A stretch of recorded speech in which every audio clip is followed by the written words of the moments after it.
Hello everyone, welcome to my Java tutorial. And in this tutorial, I'll be covering the final keyword. Now, the final keyword can be used at three levels. One is at the variable level, then method level, and finally the class level. I'll start off with the class level final keyword. Okay. Now, I've created a class C1 over here. It is having some member variables and a method. Now, what if I don't want this class to get inherited by some other class? Okay. So I want to restrict all other classes from extending or inheriting this class C1. So how do I do it? Then there is a way of doing it by using the final keyword. So I can declare this class as final.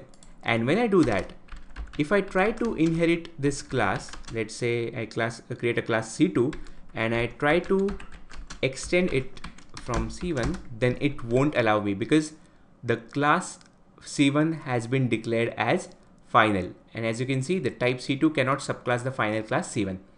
Okay, and if I remove this, then this will be allowed. Okay, so this is one way where we can use the final keyword. Now I'll give you another way or another example. So yes, now consider this method m1. Now we have seen method overriding. So what it does is, if I create the same method over here in the child class, then it will override this parent class method.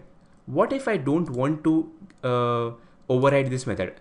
That is, what if I don't want this method to get overridden by any subclass?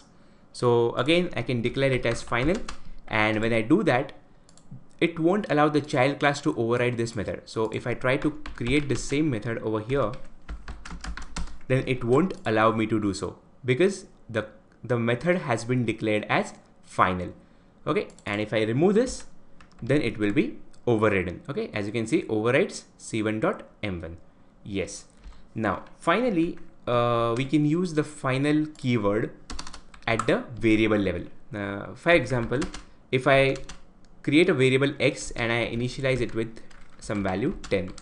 Okay, now after initializing, I can always change the value of this variable, right? So this is allowed. But what if I don't want this value to get changed after initializing it? Okay, so this might be some important value and I don't want any programmer to change the value of this variable anywhere in the program, okay, after initializing.